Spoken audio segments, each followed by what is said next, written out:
So we would like to welcome the soon-come president of Piedmont Community College, Miss Pamela Senegal, to TAJ Talk. How are you, Dr.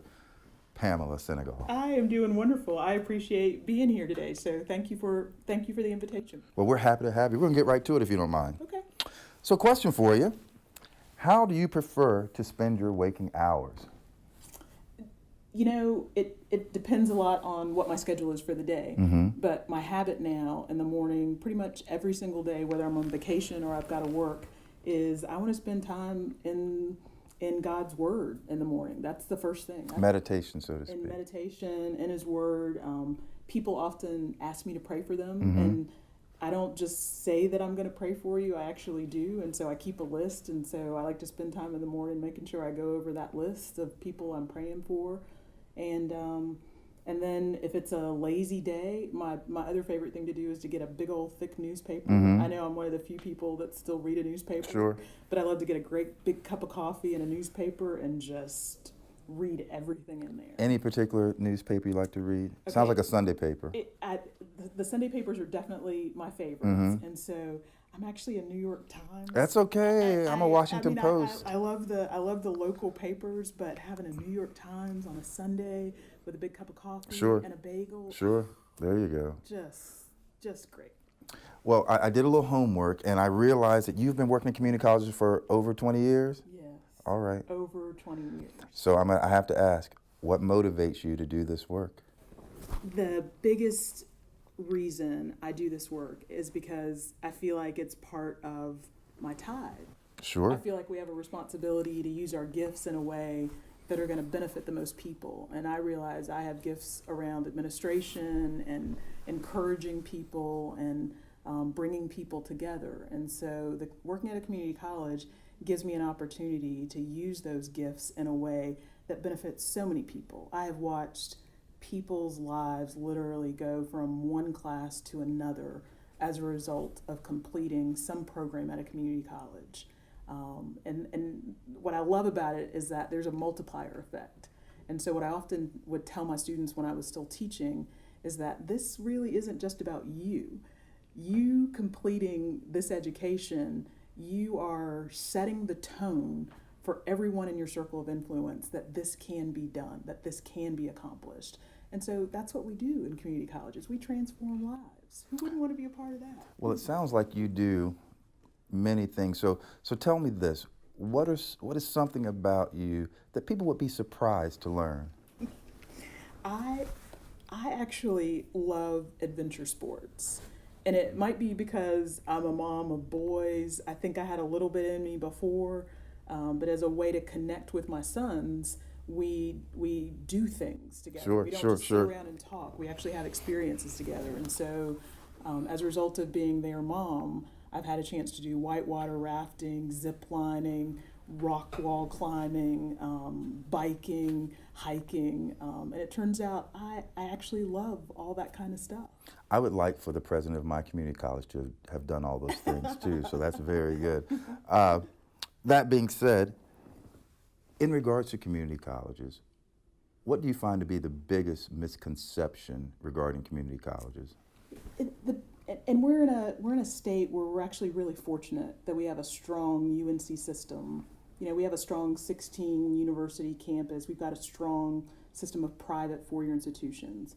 And the challenge with that is that we have so many of them that are so well resourced that a lot of times what we do in community colleges, it just doesn't get the same airplay. It doesn't get the same.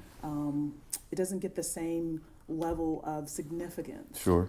But with the rising cost right now of educational debt, I think more and more people are turning to us because they realize that the quality of what we do is just as good. Sure. And so people can, instead of accruing 4 years worth of university level debt, they can come to a community college, earn an associate's degree that's going to be guaranteed to transfer in total, and they'll transfer as a junior. It is such a phenomenal deal. If the quality weren't high, then we wouldn't have these agreements in place.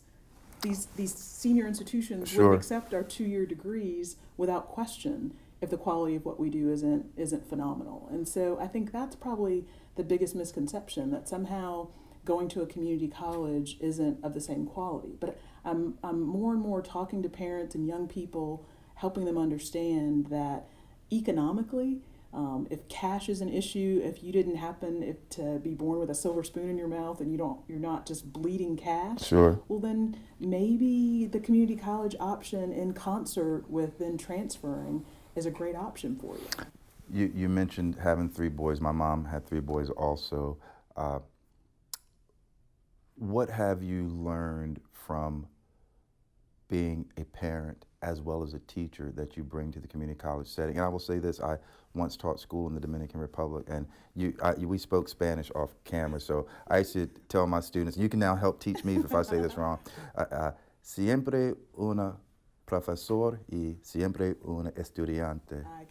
Being a student. As a parent and teacher, what do you bring and what have you learned in your years of experience? I had a special opportunity to be the parent to 2 sons who were not my biological children. And so the thing that they really taught me, and I don't even know if I've ever said this to them, so I hope they get a chance to watch this. We hope you're watching. I hope you're watching, Joshua and LJ. Right.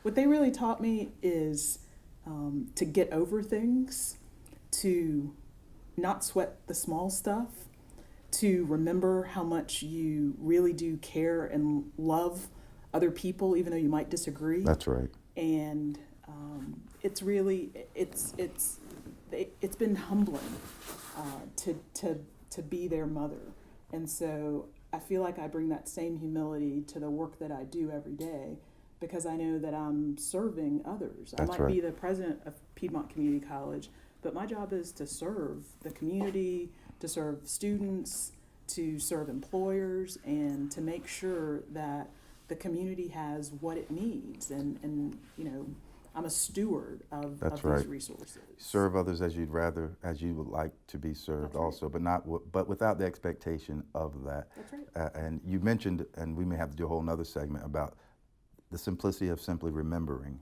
So we'll have to come back to you and maybe talk about that.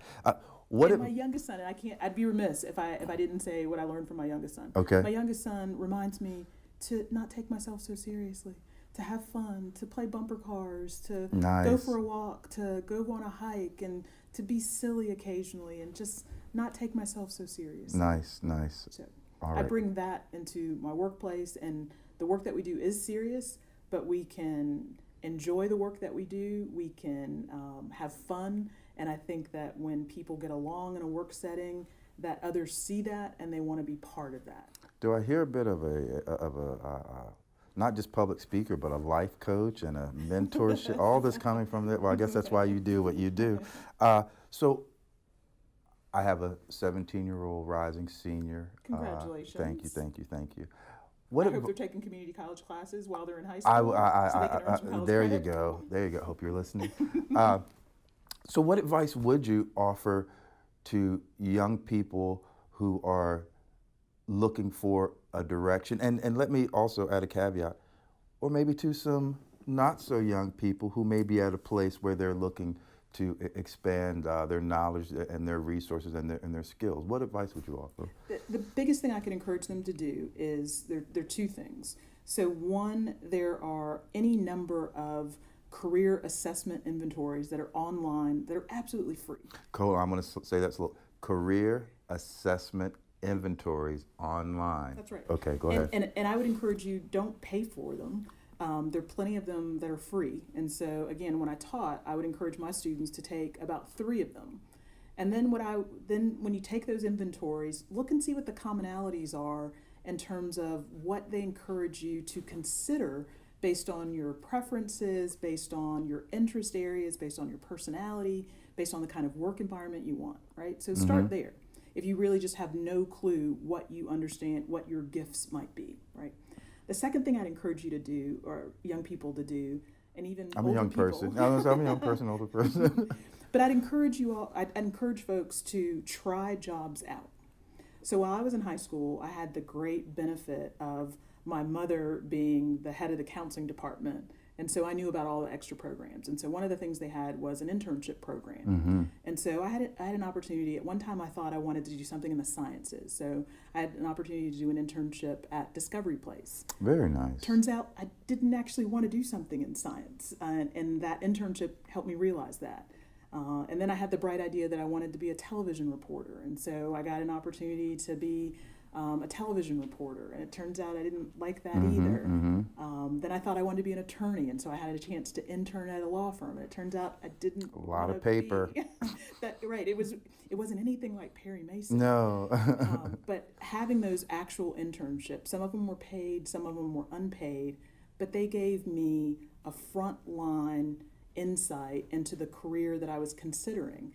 If I'd not done that, I probably would have gone to college for journalism had I not done that internship, and then the whole trajectory of my life would have been very different. Sure. And so finding opportunities to do internships, and between your parents, between your teachers, there are always going to be ways that you can either do a week-long shadowing, you can go and do an informational interview. There are all kinds of, and people are amazing in their willingness to encourage folks to pursue their dreams and to give them insight. Even if they're not hiring at the time, what I always told my students is that you go in dressed as though you have the job. That's right. Because you never know what it might lead to. That's right. And I've got lots of examples of students who did informational interviews, or they went for a job shadowing, and then those things evolved into jobs because the conversation went well and there was a meshing of minds. And so between the career assessment inventories and then doing internships or job shadowing, or just follow someone for a day in a career that you think you might want to do, that's how you figure out what you might be good at. And then, and I'm going to add a third thing. Please. Have an understanding of what your gifts are. So every single person has gifts. Some people have gifts of administration. Some people sing. You told me earlier that that was your gift. Well, I don't have that gift. I'm only allowed to sing camp songs. I would never join a choir. I would never do that to a choir because that's not my gift. And so everyone has gifts. And so the way you figure out what your gifts are, for me, it's about my relationship with God. That's helped uncover what my gifts are. But if that's not what your framework is, then a great way to figure out what your gifts are to ask people, what do you think I'm good at? And then the thing that keeps coming up over and over again, there's probably something to that. Or what do I really enjoy doing? What would I do even if no one was paying or watching or there was no compensation involved? And so those are the kinds of things that help you reveal what your gifts are. And those are the kinds of jobs or careers that you then want to gravitate toward. So when is the official date to where you will be Miss President? July 1st, All my right. contract starts, and I will be the new president of Piedmont Community College. Well, we at TAJ-Talk would like to offer you an early congratulations on that position. And I know you'll be real busy once school starts. I know your plate will be completely full, but we'd certainly like, whenever your schedule allows, to be able to sit down with you, let you catch us up on what's happening in the community college world, and whatever we can offer as our platform for you and your students, we are certainly here for you, okay? I would love that. I'd love for y'all to come up to Person in Caswell County. I would All right, love that. that's the deal. Congratulations to you. Thank you. Thank you. All right. Thank you.